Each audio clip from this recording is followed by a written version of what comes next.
Welcome students.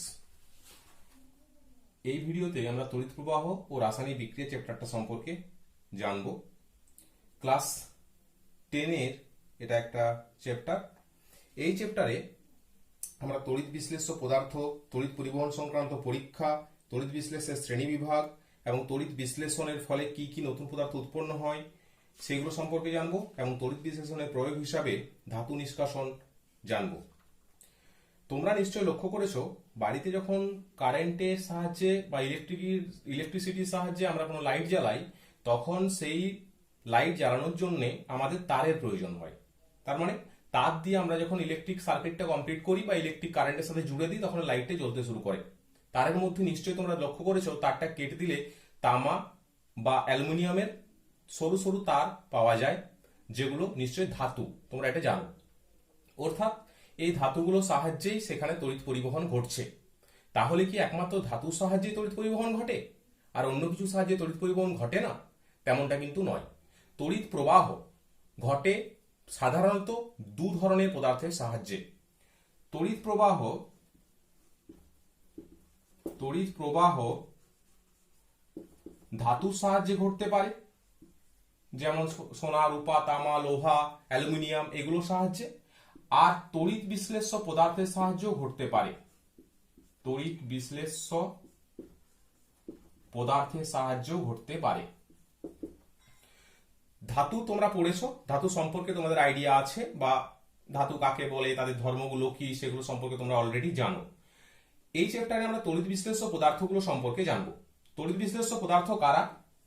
তড়িৎ বিশ্লেষ্য পদার্থ মানে হচ্ছে যে সমস্ত যৌগিক পদার্থ দ্রবীভূত বা গলিত অবস্থায় তড়িৎ পরিবহন করে এবং তড়িৎ পরিবহন কালে রাসায়নিকভাবে বিশ্লিষ্ট হয়ে ভিন্নধর্মী নতুন পদার্থ উৎপন্ন করে, তাদের তড়িৎ বিশ্লেষ্য পদার্থ বলে। সেই সমস্ত পদার্থগুলো তড়িৎ বিশ্লেষ্য পদার্থ যারা সাধারণত কঠিন অবস্থায় থাকে, কিন্তু গলিত অবস্থায় মানে গলিয়ে দিলে তাপ দিয়ে বা জলে দ্রবীভূত অবস্থায় তড়িৎ পরিবহন করতে পারে। তড়িৎ পরিবহন করার সময় সেই যে তড়িৎ বিশ্লেষ্য পদার্থ যেটা আমরা নিয়েছি, সেটা বিয়োজিত হয়ে নতুন কিছু পদার্থ তৈরি করে দেয়। সেই পদার্থগুলোকে তড়িৎ বিশ্লেষ্য পদার্থ বলে। যেমন উদাহরণ হিসেবে আমরা বলতে পারি KOH, NaOH এগুলো ক্ষার, HCl, H2SO4 এগুলো অ্যাসিড, NaCl, KCl এগুলো লবণ। তার মানে এর মধ্যে ক্ষার আছে, এর মধ্যে অ্যাসিড আছে, আবার এর মধ্যে লবণও আছে। এই পদার্থগুলো দ্রবীভূত অবস্থায় বা গলিত অবস্থায় তড়িৎ পরিবহন করতে পারে। তড়িৎ বিশ্লেষ্য পদার্থগুলো আবার এই যে অনেকগুলো লিখেছি, এগুলো সবাই কিন্তু সমান পরিমাণ তড়িৎ পরিবহন করতে পারে না। কোনো কোনো তড়িৎ বিশ্লেষ্য পদার্থ খুব অল্প মাত্রায় তড়িৎ পরিবহন করে, আবার কোনো কোনো তড়িৎ বিশ্লেষ্য পদার্থ তড়িৎ পরিবহনের মাত্রা হয় অনেক বেশি। সাধারণত তড়িৎ বিশ্লেষ্য পদার্থের মধ্যে কয়েকটা গুণ থাকা আবশ্যিক। এক নম্বরে হচ্ছে তাদের বৈশিষ্ট্য। তড়িৎ বিশ্লেষ্য পদার্থের বৈশিষ্ট্যগুলো হচ্ছে, এক নম্বরে সাধারণত আয়নীয় প্রকৃতির হয়, সাধারণত আয়নীয় যৌগ হয়। দু নম্বরে গলিত বা দ্রবীভূত অবস্থায় আয়ন উৎপন্ন করে। গলিত বা দ্রবীভূত অবস্থায়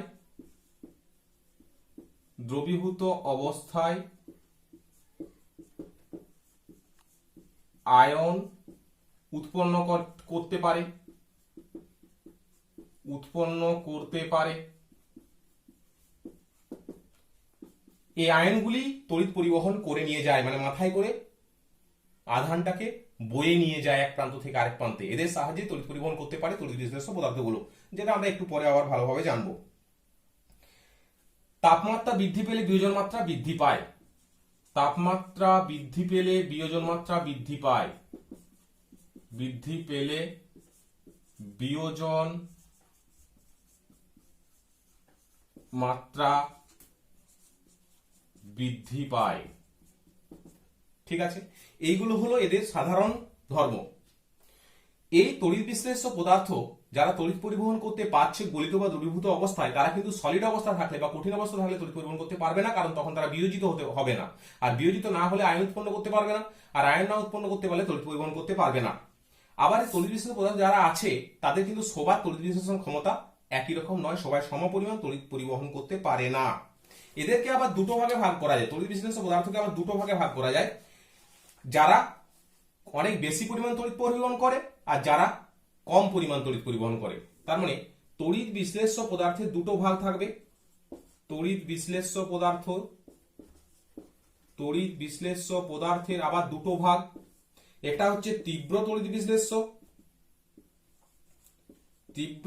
বিশ্লেষ্য, আর একটা হচ্ছে মৃদু তড়িৎ বিশ্লেষ্য।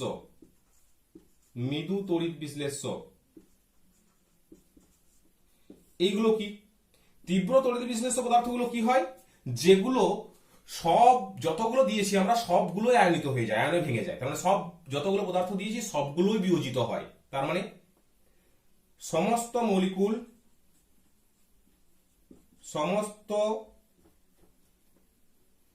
পদার্থই বিয়োজিত হয়।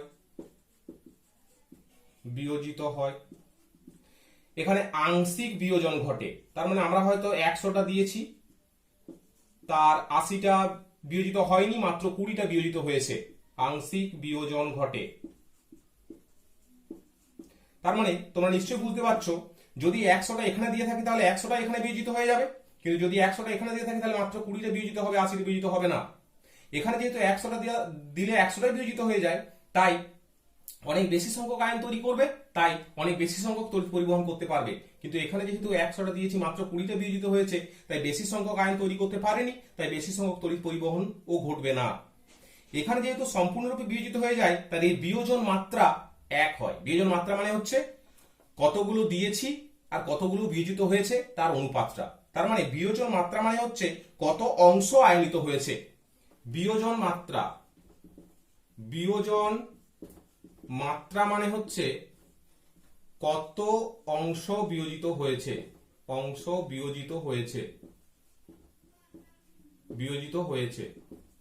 তোমরা নিশ্চয়ই বুঝতে পারছো যে তীব্র তড়িৎ বিশ্লেষ্য পদার্থের ক্ষেত্রে সমস্ত অংশ বিয়োজিত হয়, তাই বিয়োজন মাত্রা 1। আর এক্ষেত্রে যেহেতু সমস্ত অংশ বিয়োজিত হয় না, তাই বিয়োজন মাত্রা 1 থেকে কম হবে। তীব্র তড়িৎ বিশ্লেষ্য পদার্থের ক্ষেত্রে আরেকটা জিনিস হচ্ছে, যেহেতু সব বিয়োজিত হয়ে যায়, তাই আমরা এটাকে তীর চিহ্ন দিয়ে লিখব। উদাহরণ যেমন HCl, NaCl ইত্যাদি, এগুলো যেহেতু সব বিয়োজিত হয়ে যায়, তাই আমরা এইরকম একদিকে তীর চিহ্ন দিয়ে লিখব Na++ Cl-। তার মানে NaCl যে তীব্র তড়িৎ বিশ্লেষ্য পদার্থটা আছে, সেই তীব্র তড়িৎ বিশ্লেষ্য পদার্থটা যেহেতু যতগুলো দিয়েছিলাম সব বিয়োজিত হয়ে ডান দিকে আয়নে ভেঙে গেছে, তাই একদিকে তীর চিহ্ন দেবো, দেখাবো যে এইদিকে কেউ নেই, সব এইদিকে চলে গেছে, আয়ন তৈরি করে ফেলেছে। কিন্তু মৃদু তড়িৎ বিশ্লেষ্য পদার্থের ক্ষেত্রে একটু অন্যরকম ভাবে আমাদেরকে লিখতে হবে।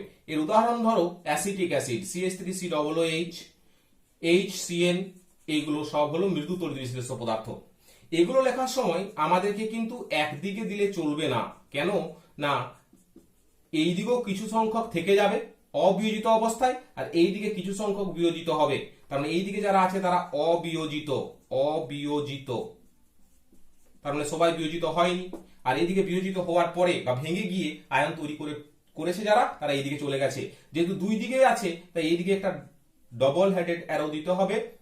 এই চিহ্নটা তোমরা ভালো করে খেয়াল করো, যে এই চিহ্নটা মানে হচ্ছে কিছু সংখ্যক এই দিকেও আছে, কিছু সংখ্যক এই দিকেও আছে, কিছু সংখ্যক এখনো অবিয়োজিত অবস্থায় পড়ে আছে, কিছু সংখ্যক বিয়োজিত হয়েছে। আমরা একটু আগে বললাম 100টা দিয়েছিলাম, তার 80টা এইদিকে রয়ে গেছে, মাত্র 20টা বিয়োজিত হয়েছে, তাহলে আয়নের সংখ্যা কম তৈরি হয়েছে, তাই বেশি পরিমাণ তড়িৎ পরিবহন করতে পারবে না, তাই এরা মৃদু তড়িৎ বিশ্লেষ্য পদার্থ। এখানে যদি আমরা 100টা দিই, 100টাই বিয়োজিত হয়ে Na+ আর Cl- তৈরি করবে, তাই আয়নের সংখ্যা বেশি হয়, তাই এদেরকে তীব্র তড়িৎ বিশ্লেষ্য পদার্থ বলা হয়। এক্ষেত্রে তোমাদেরকে আরেকটা জিনিস মনে রাখতে হবে, যে এই মৃদু তড়িৎ বিশ্লেষ্য পদার্থের ক্ষেত্রে যদি আমরা দ্রবণটাকে লঘু করি, তার মানে ডাইলুট করি, দ্রবণটাকে আরো বেশি বেশি পরিমাণ জল মিশিয়ে দিই, লঘু করে দিই, যদি দ্রবণটা বেশি বেশি পরিমাণে লঘু হয়ে যায়, তাহলে কিন্তু সেই মৃদু তড়িৎ বিশ্লেষ্য পদার্থটা আগে যত বিয়োজিত হয়েছিল, দ্রবণটা লঘু করার পর বিয়োজনের মাত্রা বেড়ে যাবে, কারণ দ্রবণটা ওদেরকে ভাঙতে সাহায্য করবে। দ্রবণটা এদের মাঝে ঢুকে গিয়ে এই আয়নগুলোকে সেপারেট করে দেবে। তার মানে যত বেশি পরিমাণ দ্রবণ আমরা অ্যাড করব তত মৃদু তড়িৎ বিশিষ্ট পদার্থ বিয়োজন মাত্রা বেশি হবে, তাই বেশি সংখ্যক আয়ন তৈরি করতে পারবে, আর তার ফলে মৃদু তড়িৎ বিশিষ্ট পদার্থের তড়িৎ প্রবাহ মাত্রা বেড়ে যাবে। তার মানে এটাকে যদি আমরা ডাইলুট করি বা লঘু করি তাহলে তড়িৎ প্রবাহ মাত্রা বেড়ে যাবে সামান্য হলেও। তাহলে আমরা দেখলাম তড়িৎ প্রবাহ দু ধরনের পদার্থ করতে পারে, একটা হচ্ছে ধাতব পদার্থ যাদেরকে ধাতু বলা হচ্ছে, আর একটা হচ্ছে তড়িৎ বিশ্লেষ্য পদার্থ যারা একমাত্র গলিত বা জলে দ্রবীভূত অবস্থায় তড়িৎ পরিবহন করতে পারবে, অন্য কোনো অবস্থায় পারবে না। কিন্তু এই দুটো তড়িৎ প্রবাহ করার সময় তাদের কি একই রকম ভাবে তড়িৎ প্রবাহটা ঘটে বা একই কারণে ঘটে বা কি হয়, ওদের মধ্যে পার্থক্যটা কি? ধাতুর সাহায্যে তড়িৎ পরিবহন করলে সেখানে কি হয়, আর তড়িৎ বিশ্লেষ্য পদার্থের সাহায্যে তড়িৎ পরিবহন করলে সেখানে কি হয়, আমরা সেই পার্থক্যটা একটু দেখে নেব।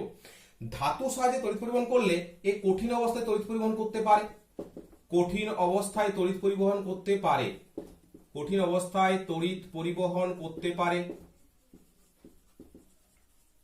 তড়িৎ পরিবহন করতে পারে।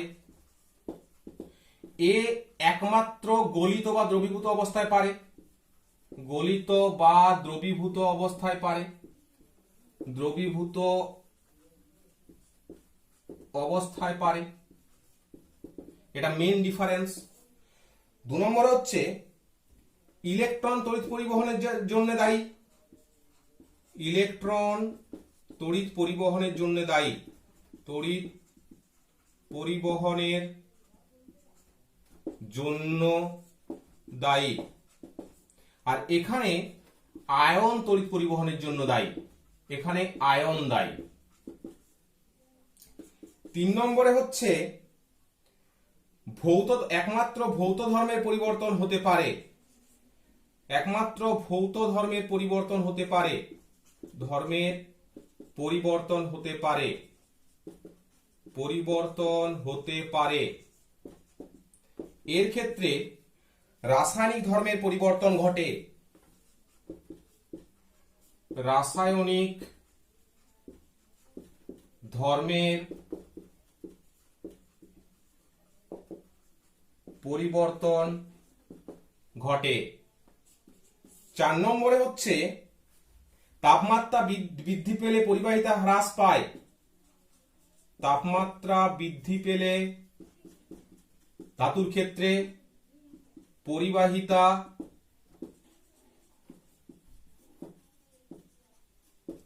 হ্রাস পায়।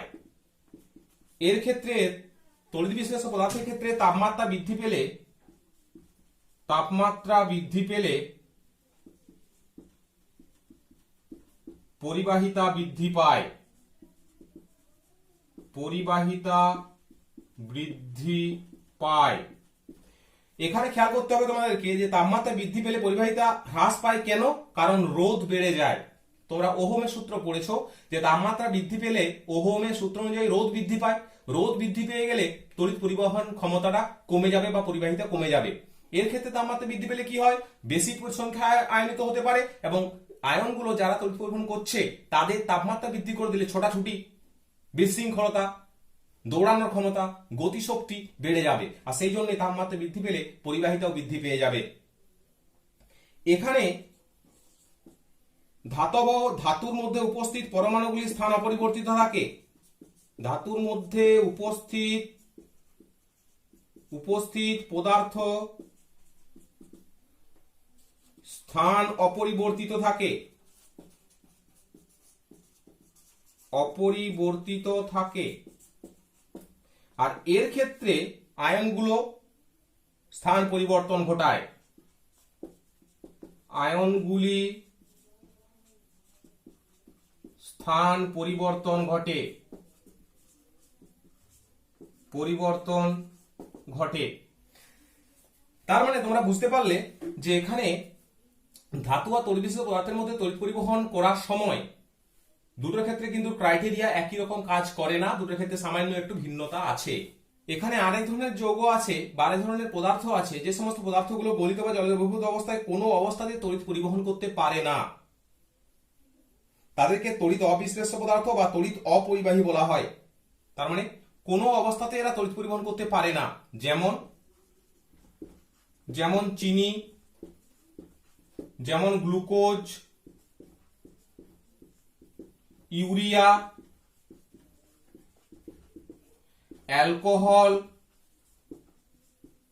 অ্যালকোহল ইত্যাদি।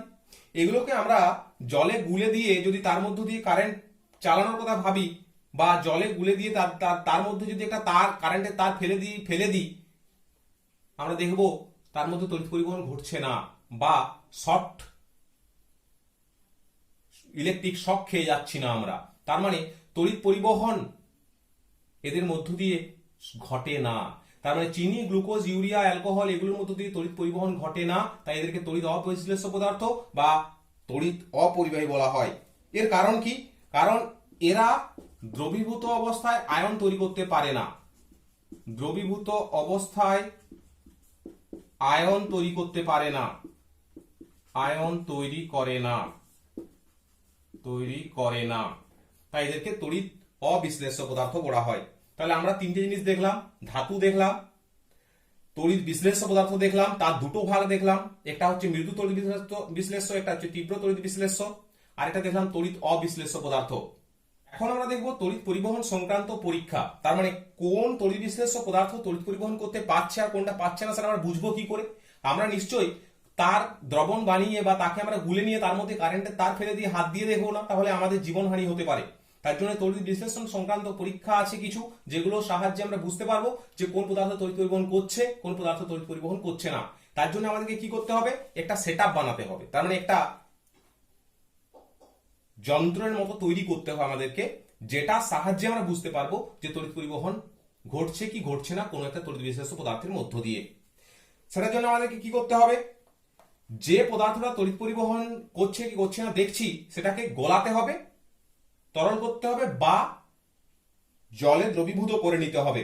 তাহলে প্রথম স্টেপ হচ্ছে কোন একটা পদার্থকে গোলাবো, তাকে তরল করব বা জলে দ্রবীভূত করে নেব এবং তাকে এখানে একটা পাত্রের মধ্যে নিয়ে নেব। তার মানে এটা হলো গলিত বা জলে দ্রবীভূত তড়িৎ বিশ্লেষ্য পদার্থ। দ্রবীভূত তড়িৎ বিশ্লেষ্য পদার্থ, তড়িৎ বিশ্লেষ্য পদার্থটা এখানে আমরা নিয়েছি। এরপর আমাদেরকে দুটি গ্রাফাইট রড বা প্লাটিনাম ধাতুর পাত নিতে হবে, যেগুলো বিক্রিয়া করে না। দুটি, একটি গ্রাফাইট রড, একটি প্লাটিনাম ধাতুর পাত, বা দুটোই গ্রাফাইট দুটোই প্লাটিনাম নিতে পারো, যাতে এরা বিক্রিয়ায় অংশগ্রহণ করে না। গ্রাফাইট বা প্লাটিনাম কি?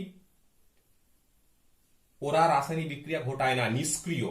তাই ওদেরকে আমরা নিচ্ছি, যারা নিজেরা কোনো এখানে বিক্রিয়া করিয়ে দেবে না, বা নিজেরা তড়িৎ পরিবহন করবে, শুধুমাত্র ইলেকট্রনের দেওয়া নেওয়া করবে বা আয়নের দেওয়া নেওয়া করবে, এই বিক্রিয়াতে বা এখানে কোনো হ্যাম্পার করবে না, ওরা নিজেরা অপরিবর্তিত থাকবে। তাই গ্রাফাইট ধাতু বা প্লাটিনামের পাতদেরকে নেওয়া হলো। এই যে এইগুলোকে বলা হয় তড়িৎদ্বার। তড়িৎদ্বার। এই তড়িৎদ্বার দুটিকে এবার কি করতে হবে? ইলেকট্রিক বাল্ব, ব্যাটারি ও চাবির সঙ্গে শ্রেণী সমবায়ে যুক্ত করতে হবে। তার মানে আমরা এখানে একটা ব্যাটারি নেব, এখানে একটা চাবি নেব, এখানে একটা ইলেকট্রিক বাল্ব নেব, এটার সাথে এটা যুক্ত করে দেব। ইলেকট্রিক বাল্ব নিলাম, এটা চাবি, এটা ব্যাটারি, এটা ইলেকট্রিক বাল্ব। এগুলো নিয়ে যুক্ত করে দিলাম। এগুলো তড়িৎদ্বার। এই তড়িৎদ্বারগুলো গ্রাফাইট বা প্লাটিনামের নিলাম, নিষ্ক্রিয় এরা। ওকে। ব্যাটারির ধনাত্মক মেরুর সঙ্গে যুক্ত তড়িৎদ্বারকে অ্যানোড বলে। ব্যাটারির ধনাত্মক মেরুর সাথে যুক্ত তড়িৎদ্বারকে অ্যানোড বলে।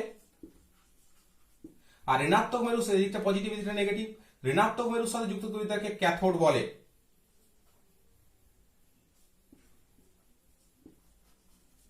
ক্যাথোড বলে।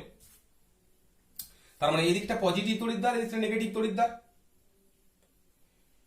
এখন যদি আমরা তড়িৎ অবিশ্লেষ্য পদার্থের মধ্যে এই সমস্ত কাণ্ডকারখানা ঘটিয়ে যদি আমরা চাবিটাকে অন করি, তাহলে দেখব যে লাইটটা জ্বলে উঠছে। তার মানে এখানে যে সমস্ত পদার্থ আছে সে পদার্থের মধ্য দিয়ে নিশ্চয়ই এই ব্যাটারির কারেন্টটা একদিক থেকে একদিকে প্রবাহিত হতে পারছে। তার মানে কারেন্টটা নিশ্চয়ই একদিক থেকে একদিকে প্রবাহিত হতে পারছে, মানে এই তড়িৎ বিশিষ্ট পদার্থটা তড়িৎ পরিবহন করতে পারছে। যেহেতু আমরা এখানে গলিত বা জলে দ্রবীভূত অবস্থায় তড়িৎ বিশিষ্ট পদার্থ নিয়েছি এবং চাবি অন করা মাত্রই এই লাইটটা জ্বলছে, তাহলে নিশ্চয়ই সার্কিট বা বর্তনীটা কমপ্লিট হয়েছে। বর্তনীটা কমপ্লিট মানে এইদিকের ব্যাটারির সঙ্গে এইদিকের কানেকশনটা তৈরি হয়েছে। এই কানেকশনটা তৈরি করেছে কে? না, এই তড়িৎ বিশিষ্ট পদার্থের দ্রবণটা।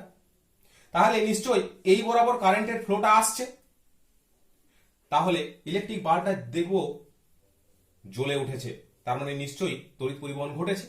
কিন্তু এই ঘটনাটাই যদি আমরা করি তড়িৎ অবিশ্লেষ্য পদার্থ নিয়ে, তাহলে দেখবো ইলেকট্রিক্যাল বাল্বটা কিন্তু জ্বলে উঠছে না।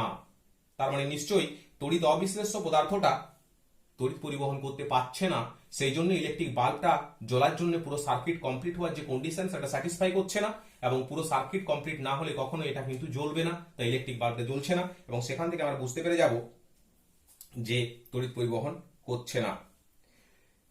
যদি আমরা এখানে মৃদু তড়িৎ বিশিষ্ট পদার্থ নিই, তড়িৎ বিশিষ্ট পদার্থ নিলে তো জ্বলবে, কিন্তু মৃদু তড়িৎ বিশিষ্ট পদার্থ নিলে এই লাইটটা টিম টিম করে জ্বলবে, খুব জোরে জ্বলবে না, হালকা হালকা করে জ্বলবে, মিটমিট করে জ্বলবে।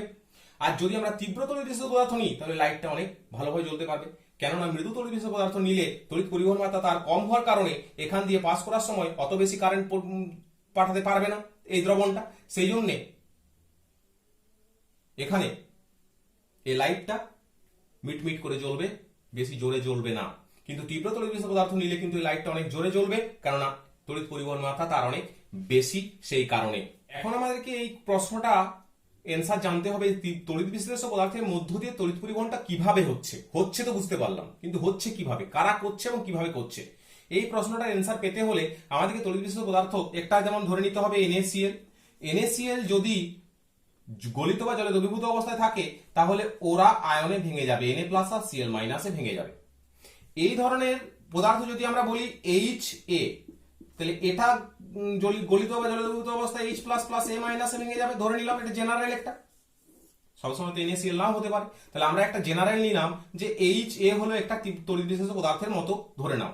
এখানে যেমন Na আর Cl ভেঙে গেছে, এখানে H প্লাস আর A মাইনাস ভেঙে যাবে, তাহলে একটা কেটায়ন তৈরি করবে, একটা কেটায়ন তৈরি করবে আর একটা অ্যানায়ন তৈরি করবে। এটাকে যখন আমরা ওই পাত্রের মধ্যে নিয়ে নেব যেখানে দুটো তড়িৎদ্বার আছে, কারেন্টের সার্কিটের সাহায্যে লাগানো আছে,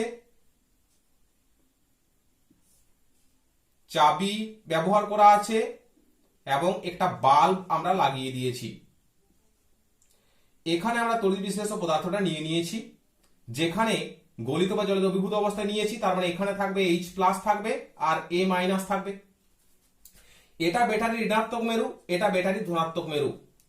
ব্যাটারির ঋণাত্মক মেরুর সাথে যে থাকবে সেই তড়িৎদ্বারটাও ঋণাত্মক চার্জের হবে, ব্যাটারির ধনাত্মক মেরুর সাথে যে থাকবে সেই তড়িৎদ্বারটা ধনাত্মক চার্জের হবে। এখন এই জলে দ্রবীভূত অবস্থায় যে সমস্ত আয়নগুলো তৈরি হয়েছে তড়িৎ বিশ্লেষ্য পদার্থ থেকে, তারা নিজেরা চার্জ বা আধানগ্রস্ত, একটা কেটায়ন একটা অ্যানায়ন, তারা বিপরীতধর্মী চার্জের দিকে আকৃষ্ট হবে। তার মানে H প্লাস A যাবে এখানে আর A মাইনাস A যাবে এখানে। H প্লাস যেহেতু ধনাত্মক তাই নেগেটিভ বা ঋণাত্মক তড়িৎদ্বারের দিকেও সরে আসবে, আর A মাইনাস যেহেতু ঋণাত্মক তাই পজিটিভ তড়িৎদ্বারের দিকেও টানা হয়ে যাবে। তাহলে এই পজিটিভটা এখানে এসে ইলেকট্রন নেবে আর এই নেগেটিভটা এখানে গিয়ে ইলেকট্রন ছাড়বে। তার মানে A ইলেকট্রন ছাড়বে, মাইনাস ইলেকট্রন A ইলেকট্রন ছাড়বে আর এখান থেকে A প্লাস ইলেকট্রন নেবে। তার মানে A ইলেকট্রন দিল এই পথে গেল, আর A ইলেকট্রন ছেড়ে দিল এই পথে গেল, আর এই ইলেকট্রন নিয়ে নিল। আবার A মাইনাস ইলেকট্রন দিল, ছেড়ে দিল, H প্লাস ইলেকট্রন নিয়ে নিল। তাহলে বারবার এই ঘটনাটা ঘটতে থাকবে এবং তার ফলে তড়িৎ পরিবহন এই বাইরের সার্কিট দিয়ে চলতে থাকবে এবং তার ফলে কারেন্টটা ওই প্রবাহিত হবে এবং বাল্বটা জ্বলবে। কারেন্ট প্রবাহিত কোন দিকে হয়? যেদিকে ইলেকট্রন যায় তার উল্টো দিকে। তার মানে এখানে যেহেতু A মাইনাস ইলেকট্রন এখানে ছেড়ে দিচ্ছে আর এই ইলেকট্রনটাই তারের মধ্য দিয়ে প্রবাহিত হয়ে এই ইলেকট্রনে আসছে এবং H প্লাস এটা গ্রহণ করছে, তাহলে ইলেকট্রন এই দিকে প্রবাহিত হচ্ছে মানে কারেন্ট যাবে এই দিকে। তার মানে এই কারেন্টের পরিবহনটা করছে এই আয়নগুলোর ইলেকট্রন দেওয়া নেওয়ার ফলেই ঘটছে। এখানে তোমাদেরকে একটা জিনিস মনে রাখতে হবে, যদি আমরা এখানে মৃদু তড়িৎ বিশ্লেষ্য পদার্থ নিই, তাহলে যে সমস্ত মৃদু তড়িৎ বিশ্লেষ্য পদার্থ গুলো আয়নে ভাঙেনি, মানে অবিয়োজিত অবস্থায় আছে, তার মানে তারা আয়ন তৈরি করতে পারেনি, তাই তারা এখানে অংশগ্রহণ করতে পারবে না। তার মানে আমরা যা বলেছিলাম, মনে করো এইচ এ একটা মৃদু তড়িৎ বিশ্লেষ্য, মৃদু তড়িৎ বিশ্লেষ্য পদার্থ, তড়িৎ বিশ্লেষ্য পদার্থ,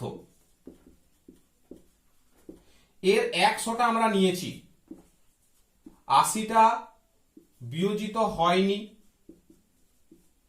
বিয়োজিত হয়নি, 20টা বিয়োজিত হয়েছে, বিয়োজিত হয়েছে।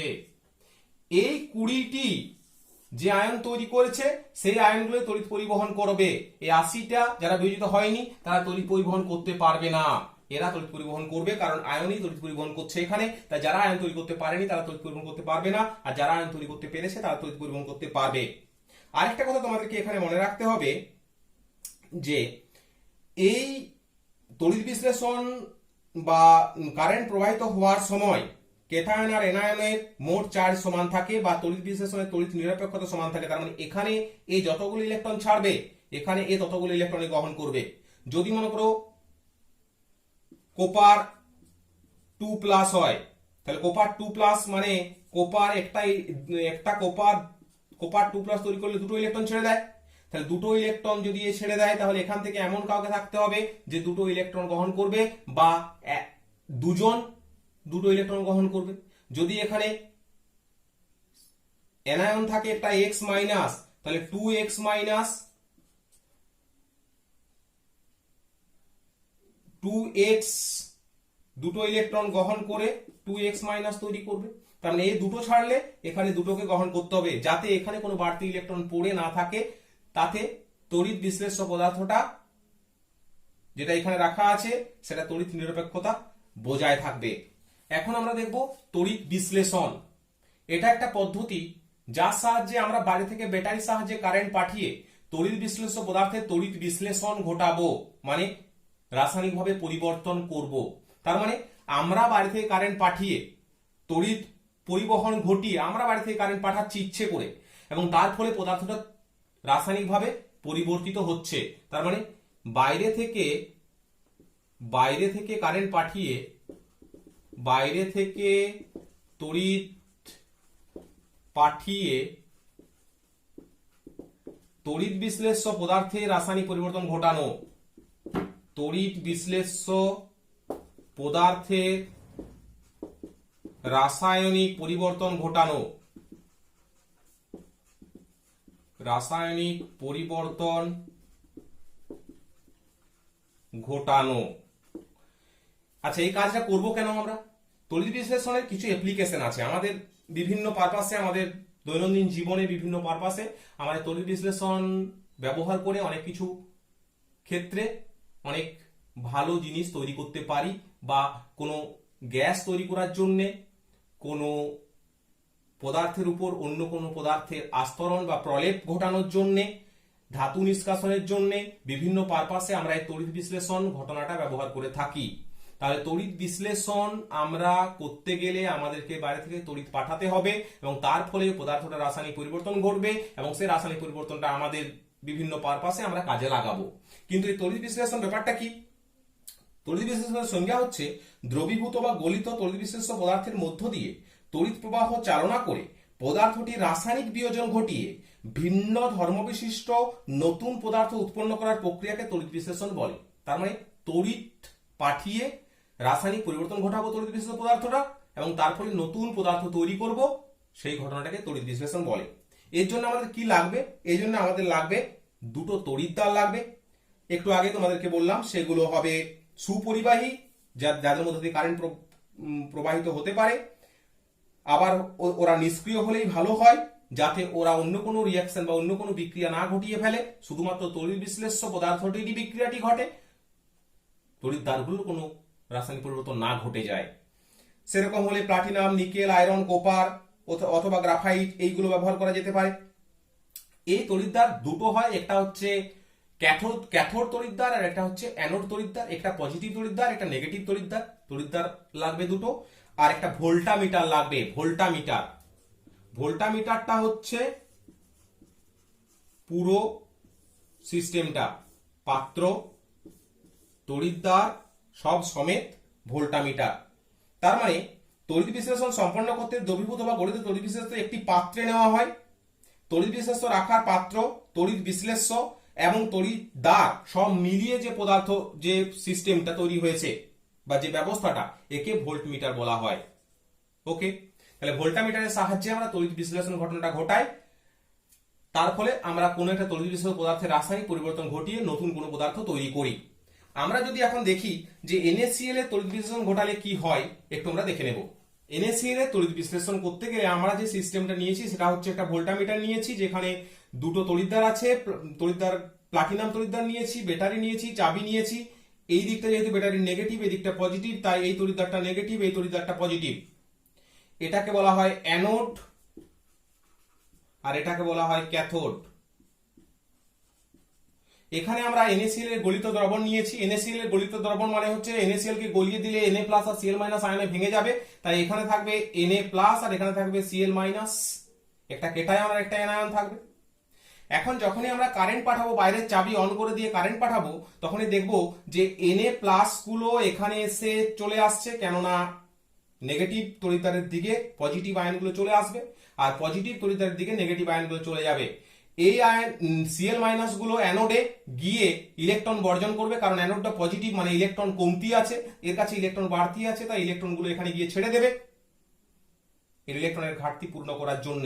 আর সেই ইলেকট্রনগুলো এই পথে পরিবাহিত হয়ে এসে এখানে Na+ কে দেবে, Na+ ইলেকট্রন গ্রহণ করবে। তার মানে অ্যানোড বিক্রিয়া কি হবে? অ্যানোড বিক্রিয়া হবে Cl- থেকে Cl+ ইলেকট্রন, Cl- একটা ইলেকট্রন ছেড়ে দিয়ে নিউট্রাল হয়ে যাবে। সেই রকম দুটো Cl একসাথে যুক্ত হয়ে Cl2 গ্যাস তৈরি করে এখান দিয়ে বুদবুদ আকারে উড়ে যাবে। আর ক্যাথোড বিক্রিয়াতে কি হবে? ক্যাথোড বিক্রিয়াতে Na+ ইলেকট্রন গ্রহণ করে সোডিয়াম ধাতুতে পরিণত হবে। তার মানে Na+ এখান থেকে ইলেকট্রন গ্রহণ করবে, এই যে ইলেকট্রন ছেড়েছে সেই ইলেকট্রন এই পথে চলে এসেছে, Na+ ইলেকট্রন গ্রহণ করেছে, সোডিয়াম ধাতুতে পরিণত হয়ে গেছে। তার মানে অ্যাকচুয়ালি এইখানে Na+ জমা পড়বে, এইখানে Na+ জমা পড়বে, এই জায়গাতে Na+ জমা পড়ে Na+ ইলেকট্রন গ্রহণ করে সোডিয়াম ধাতুতে পরিণত হবে এই জায়গাতে। আর এইখানে Cl গ্যাস বুদবুদ আকারে Cl2 গ্যাস, ক্লোরিন গ্যাস বেরিয়ে যাবে। NaCl এর তড়িৎ বিশ্লেষণের ফলে এটা পাওয়া যাবে। অবশ্যই এটা হতে হবে NaCl এর গলিত দ্রবণের তড়িৎ বিশ্লেষণ। ওকে, তড়িৎ বিশ্লেষণের জন্য কয়েকটা জিনিস তোমাদেরকে খেয়াল রাখতে হবে। তড়িৎ বিশ্লেষণের সময় সবসময় ডাইরেক্ট কারেন্ট বা সমপ্রবাহে তড়িৎ ডিসি কারেন্ট পাঠানো হয়। এসি কারেন্ট ঘটলে কিন্তু এই পোলগুলো চেঞ্জ হবে, এদিকটা পজিটিভ ওভার, এদিকটা নেগেটিভ, এদিকটা নেগেটিভ, এদিকটা পজিটিভ, এরকম চেঞ্জ হবে। তার জন্য তড়িৎ বিশ্লেষণ নির্দিষ্ট ডিরেকশনে ঘটতে পারবে না, তাই এসি কারেন্ট ব্যবহার করা হয় না। তড়িৎ বিশ্লেষণের সময় তড়িৎ শক্তির বিনিময়ে রাসায়নিক পরিবর্তন ঘটে। তার মানে আমরা কারেন্ট পাঠিয়ে এখানে কেমিক্যাল চেঞ্জ ঘটাচ্ছি। ছিল NaCl, হয়ে গেল সোডিয়াম, আর ক্লোরিন গ্যাস উড়ে পালালো। তার মানে তড়িৎ বিশ্লেষণের ফলে আমরা তড়িৎ পাঠিয়ে, কারেন্ট পাঠিয়ে কোনো একটা পদার্থের কেমিক্যাল চেঞ্জ মানে রাসায়নিক পরিবর্তন ঘটাচ্ছি।